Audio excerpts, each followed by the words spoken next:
بسم الله الرحمن الرحيم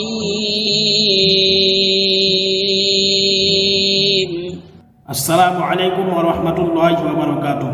প্ৰিয় দৰ্শক মণ্ডলী, মই আজি আপোনালোকৰ ওচৰত বিশেষ গুৰুত্বপূৰ্ণ ভিডিঅ' এটা লৈ আহিছোঁ আৰু আজিৰ ভিডিঅ'টো হৈছে পবিত্ৰ মাহে ৰমজানৰ ৰোজা ৰাখিলে কি ফাইদা, কিমান বেমাৰৰ পৰা হাত সাৰিব পাৰি, কিমান বেমাৰৰ পৰা বাচিব পাৰি।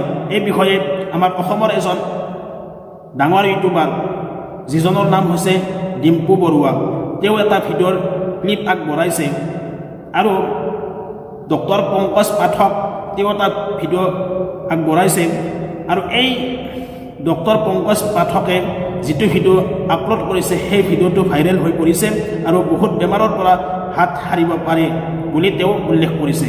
আৰু এই কথাটো আমালোকৰ মুছলমানৰ যিজন শেষ নবী মুহাম্মদ সাল্লাল্লাহু আলাইহি ওয়াসাল্লাম আৰু তেওঁ ইয়াৰ ফজিলত বৰ্ণনা কৰি 1400 বছৰ আগতে কৈ থৈ গৈছে ইয়াৰ হিকমত, ইয়াৰ ফাইদা কি। আৰু আপোনালোকে এই ডিম্পু বৰুৱাৰ ক্লিপটো চাওক, ডিম্পু বৰুৱাই ইমান সুন্দৰ কৰি বুজাই থৈ গৈছে।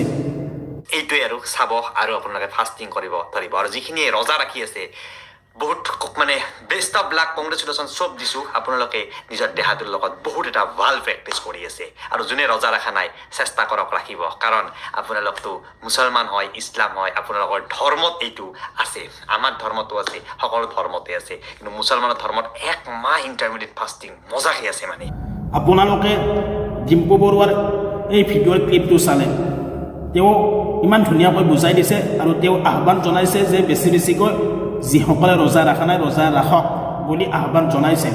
আৰু এতিয়া আহোঁ, ডক্টৰ পংকজ পাঠকে এটা ভিডিঅ' আপলোড কৰিছে আৰু তেওঁ কি উল্লেখ কৰিছে, ৰোজা ৰাখিলে কিমান বেমাৰৰ পৰা বাচিব পাৰি, হাত সাৰিব পাৰি। আপোনালোকে এইজন পংকজ পাঠকৰ ভিডিঅ'ৰ ক্লিপটো চাওক। মুছলমানসকলৰ ৰমজান মাহ চলি আছে, পবিত্ৰ ৰমজান মাহ, আৰু এই এমাহে তেওঁলোকে ৰোজা পালন কৰি আছে।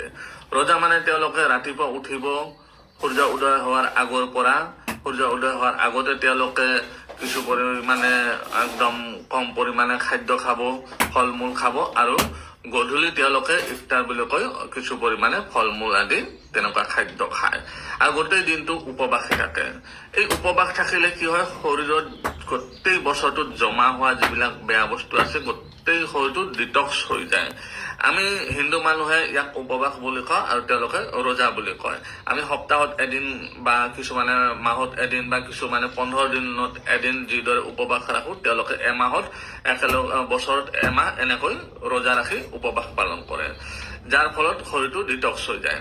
এটা শৰীৰত অট'ফেগি নামৰ ছিষ্টেম আছে, যিটোত শৰীৰৰ যিবিলাক দুৰ্বল কোষ থাকে, ৰোগীয়া কোষ থাকে, ডেমেজ চেল বুলি কয়, সেইবিলাকক যেতিয়া আমি উপবাস থাকোঁ তেতিয়া এই ভাল কোষবিলাকে খাই দিয়ে আৰু আমাৰ শৰীৰটোক ৰোগৰ পৰা বচাই থাকে।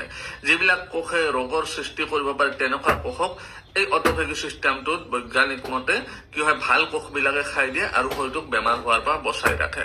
তো উপবাসটো হিন্দু হওক বা মুছলমান হওক সকলৰ কাৰণে ইম্পৰ্টেণ্ট, বিশেষ কৰি নিৰোগী শৰীৰ যিসকলে বিচাৰে তেওঁলোকৰ কাৰণে। এতিয়া আপোনালোকে ডিম্পু বৰুৱাৰ ভিডিঅ'টো চালে, ডক্টৰ পংকজ পাঠকৰ ভিডিঅ'টো চালে, তেওঁলোকে আহ্বান জনাইছে, অনুৰোধ জনাইছে ৰোজা ৰাখিবলৈ। আৰু বৰ্তমান বৈজ্ঞানিকসকলে ৰিচাৰ্চ কৰি গম পালে যে ৰোজা ৰাখিলে বহুত বেমাৰৰ পৰা বাচিব পাৰি, বহুত বেমাৰ নাইকিয়া হৈ যায়। আৰু এই কথাটো আমালোকৰ ইছলাম ধৰ্মৰ শেষ নবী হজৰত মুহাম্মদ সাল্লাল্লাহু আলাইহি ওয়াসাল্লামে ইয়াৰ হিকমত, ইয়াৰ ফাইদা 1400 বছৰ আগতে কৈ থৈ গৈছে। আৰু এই পবিত্ৰ মাহে ৰমজানৰ উপলক্ষে আল্লাহ তাবাৰক তাআলাই ইয়াৰ হিকমত বৰ্ণনা কৰি কৈছে মানুহৰ ওপৰত, অৰ্থাৎ আমালোকৰ ওপৰত পবিত্ৰ মাহে ৰমজানৰ ৰোজা ফৰজ কৰিছে।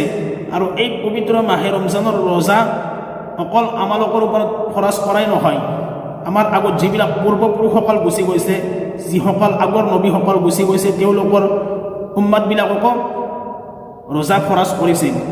আৰু আল্লাহ তাবাৰক তাআলা ইয়াৰ হিকমত বৰ্ণনা কৰিছে যে তোমালোকে এই পবিত্ৰ মাহে ৰমজানৰ ৰোজা ৰাখি মুত্তাকি হৈ যোৱা, অন্তৰবিলাক পবিত্ৰ কৰি লোৱা। এতিয়া আমি গম পালোঁ যে পবিত্ৰ মাহে ৰমজানৰ ৰোজা ৰাখিলে অন্তৰবিলাক আমাৰ পবিত্ৰ হয়। অকল যে বেমাৰ চিফা হ'ব বা বেমাৰ ভাল হ'ব সেইটোৱে নহয়, বেমাৰ ভাল হোৱাৰ লগতে বেমাৰৰ পৰা হাত সাৰিবৰ লগতে নিজৰ নিজৰ অন্তৰবিলাক পবিত্ৰ হয়।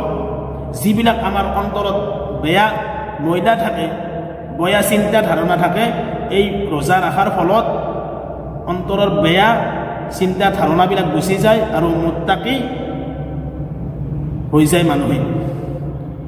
সেইকাৰণে মই সকলোকে আহ্বান জনাইছোঁ, বৈজ্ঞানিকসকলে এতিয়া ৰিচাৰ্চ কৰিলে যে ৰোজা ৰাখিলে বহুত বেমাৰৰ পৰা হাত সাৰিব পাৰি, বহুত বেমাৰ ভাল হয় আৰু ইয়াৰ ফজিলত, ইয়াৰ ফাইদা, ইয়াৰ হিকমত আল্লাহৰ নবী সাল্লাল্লাহু আলাইহি ওয়াসাল্লামে 1400 বছৰ আগতে বৰ্ণনা কৰি থৈ গৈছে।